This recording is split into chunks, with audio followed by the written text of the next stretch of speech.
And welcome to our community. Susie Thomas here with you this morning and asking the question, how can the church work in the community? So to help us answer, we've got Sarah Farron, who's missions director at Faith Family Church in Canton, Ohio. Good morning. Good morning. Thanks so much for having me. Well, thank you for being here. First of all, let's talk about your title as missions director. We'll get to what you're doing locally, but let's talk about what you're doing globally as well, because one thing our community is doing is reaching out to all over the world through our churches. Talk about that a little bit, Sarah. Yeah, so many times when an individual comes to our church, any local church, we work really hard to find their place in that local church. We believe that they have, different set of experiences and gifts, and that God's put something in them that they can use to really serve the local church, sort of that small C local church. But we believe the same thing for every local church. There's a gift set, there's a personality, and there's certain gifts that God's put inside each local church to allow them to serve the big C global church. That there's a place in sort of the world for each local church to serve and to be a blessing in to the rest of the world. And so as the missions director, I love what I get to do, connecting with different partners all around the world and asking that question, how can we help? And in a sense, finding ways to leverage the gifts and what lies within Faith Family Church to be able to serve the big C church all around the world. Using the analogy from the Bible of the body of Christ, when you deal with these organizations worldwide, what kinds of parts of the body seem to be missing that you are augmenting, like the eyes or the ears or the hand? Or what are you finding? What types of ways are you able to serve with these organizations? Yeah, one organization that I know is very well known and well respected, we love working with them, is Compassion International. And it's such a great organization to partner with. You hear those presentations and you see the little kids, and man, your heart's moved and you want to help. But truly just knowing how authentic and how just the level of integrity and character that organization has, and how they genuinely care for each child. I think having here in America, we're so privileged. We have so much at our disposal, finances, and even just having the opportunity to freely go to church and to sense that love and that community and that care. I think sometimes we don't even recognize or realize how valuable a little letter to a student overseas, and they receive that from us, that care and that love, that someone somewhere took time and wrote my name and hand wrote me a letter or whatever. I think those kinds of personal touches that we maybe get very accustomed to, that connection. We're on the internet, we're on Facebook and Twitter and Instagram. We have that connectivity all the time. And for some kids that maybe live in areas that are underdeveloped and don't have that connection, a personal letter is a huge connection, and it makes a huge impact. And even just a little bit of money that to us may not seem like a lot makes a huge difference in their lives. And so being able to leverage, again, the assets that we have, things that sometimes we don't even think of as an asset. It's just, pretty normal for us to have. Being able to leverage those things and really make a difference in one person's life or many, many children's lives, however the case may be, it makes a difference. And it is amazing to think that with the church, you're taking my little and this person's little and this person's little, pulling it all together. That can really have an exponential, powerful impact, can't it? It sure can. Definitely. It's interesting to think. And you're talking about a child who's got a tangible thing that where you mention, as opposed to Facebook and Twitter, those things are here and they might linger longer than some people want them to. However, there's a letter that is tangible that they hold on to, and it's hard for us to even imagine how much that means to that child. But cool that the local church is partnering with these worldwide organizations. Other examples of projects that you've worked on globally when folks give to global missions at Faith Family? So when people give to global missions, we have, there's actually a local missionary we've been supporting for over 20 years, and they've built a hospital in the Petén jungle of Guatemala. Wow. They have sacrificed so much, and they've been there, like I said, over 20 years, working so hard with the people. The hospital is now recognized as one of the best hospitals in the region, especially when it comes to prosthetics. They build manufacture the prosthetics there. And so people come from all over to get fitted and to be able, and that can make a huge difference in someone's life. If they've been having trouble, mobility issues or whatever, missing a limb, and they're being able to be fit at this hospital.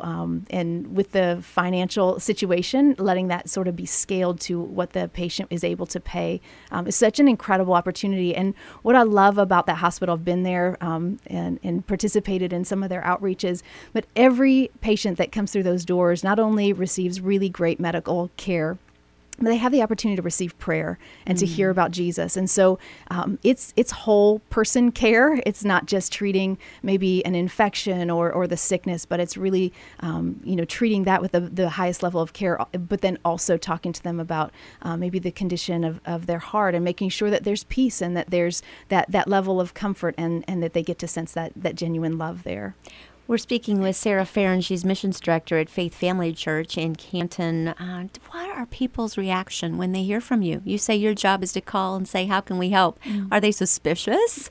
Or what's the response to you? No, many of the folks that we work with, we've been working with for a long time. They know, I think they know that we genuinely care and want to be a part of what they're doing. And so, they're grateful to know that there's a church somewhere out there that believes in what they're doing and that's praying for them and that's finding ways to support them. So generally, I think people receive that with open arms. Well, let's bring it back a little closer to home because you're very involved also locally and where the church is just being the church. Again, how do you get your ideas to do things for the community?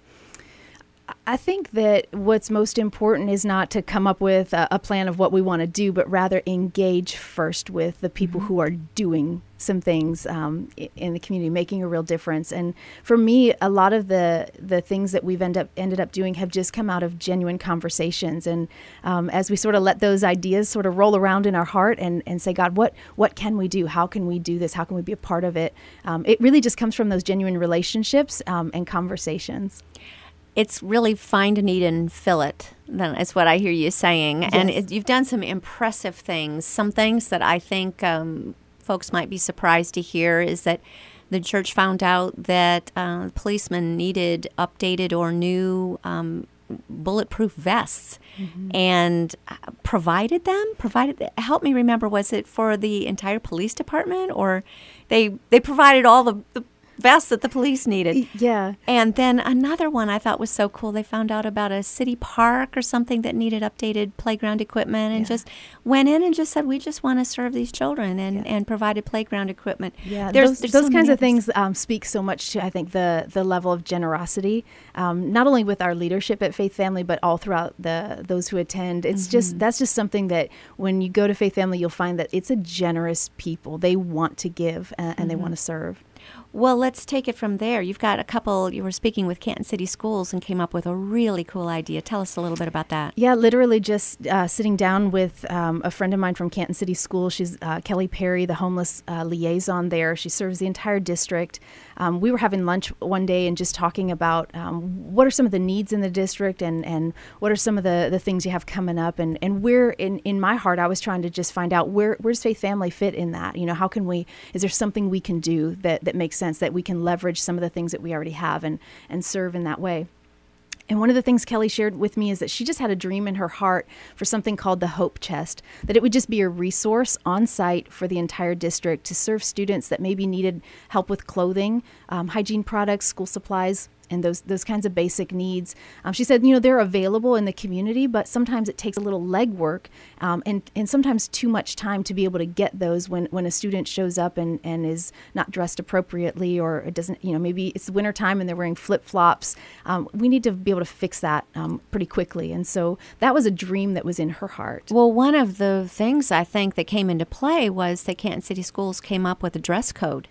And so many of the children attending, the students, didn't have clothes up to dress code. So what do you do? Sure. So take it from there. Yeah. So in having those conversations with Kelly, we began to brainstorm, and Faith Family has such a such a heart to reach the next generation. It's a huge emphasis in everything that we do. We make an investment in that on a consistent basis. And so it seemed like a really good fit for us to do something. And so we presented that need to the congregation and just said, hey, let's just rally around this cause and do a back to school clothing drive. And I'm telling you what, the people of Faith Family just showed up. They just showed up. They brought so many nice things, new things. So many clothes had tags still on there, socks and underwear and all kinds of things that, you wouldn't think would be so special, but when you don't have it, a new package of underwear really means a lot. Yes. And so imagine not having it. That's the problem. That's the problem. And so I'm telling you, they showed up over 2,600 pounds of clothes that they donated. Say that again. Yeah, 2,600 pounds of clothing. That's amazing. It really is. It really is. And that's hard to even wrap your mind around what that looks like. But our team took that over to Timken High School, the old Timken High School building where I think they do adult education there now, but Kelly has managed to snag a couple of classrooms there and turn that into essentially an incredible resource for the students in Canton City schools. And this is called the Hope Chest? The Hope Chest. Now, tell Sarah, is this an ongoing thing? Because children grow. So those new slacks for that kindergartner back in September probably don't fit now. You're right. And hopefully they've got a younger brother or sister that will fit into them. But I'm thinking this probably needs replenished, and especially now we're getting into winter months. So even different kinds of clothes, more warm clothes. Tell us how we can participate. Yeah, so if you wanted to give new, gently used school clothing, they receive sizes preschool through high school. And you can contact Kelly Perry, again, the homeless liaison at Canton City Schools. I'll give her number. Please do. It's 330-438-2563. And for somebody driving and said, I didn't quite get that, can you say that again, please? I'll say it again. It's 330-438-2563. And is this anywhere on a website, on Faith Families? Or, well, give us Faith Families' website because they can certainly, investigate more. Yeah. How do we find you? Yeah, our website is myfaithfamily.com. Okay. All right. This is the Hope Chest. And again, are there any sizes that seem to be more in need than any other sizes? I'm thinking, personally, you tend to go for the cute little clothes for that cute little person starting off first grade. But we want to think of a nice new wardrobe for that high schooler, too, who just needs to feel a little good about themselves going in the morning so that they can finish strong as well. So what's needed? I you know what, I think sizes in every size is needed. But I've heard so many. I love this, Susie, because in talking with Kelly, even after the Hope Chest kind of got up off the ground and has been moving, she said, Sarah, the coolest part is that we've never received a call and then looked and said, we don't have that available. So she said, I just feel like God's just part of that, because she said they've been able to serve so many students with very specific needs. Wow. If a student called in and he needed 8.5 shoes, they had a brand new pair of 8.5 shoes. She said it's just been incredible. And the stories that she tells of, how the students find themselves in those situations, it's often not their fault that they found themselves in that. And she said, I'll never deny a student, the ability to receive something like this. And so I think what Kelly's doing and her team is just incredible in meeting those needs. So every size is really needed because they have students of every size. And just exactly what you said, she talked about one high school student that came in. And if you remember what it was like to be in high school and how your self-image is really wrapped up in your appearance. It's just that age, trying to discover who you are. And so the clothes are so important. And so having some of those nice in style, even newer clothes makes a huge difference in boosting the confidence, especially of kids who maybe have found themselves in a place where they need a little help. And one thing that Kelly said to me through this process is that she didn't want this room to be a place where kids have to go, but a place where they feel like they get to go. Nice. Because they're such a great resource. And I really believe that's what she's been able to accomplish. So cool. We'll be back with more with Sarah Farren from Faith Family Church after these words. You're listening to Our Community.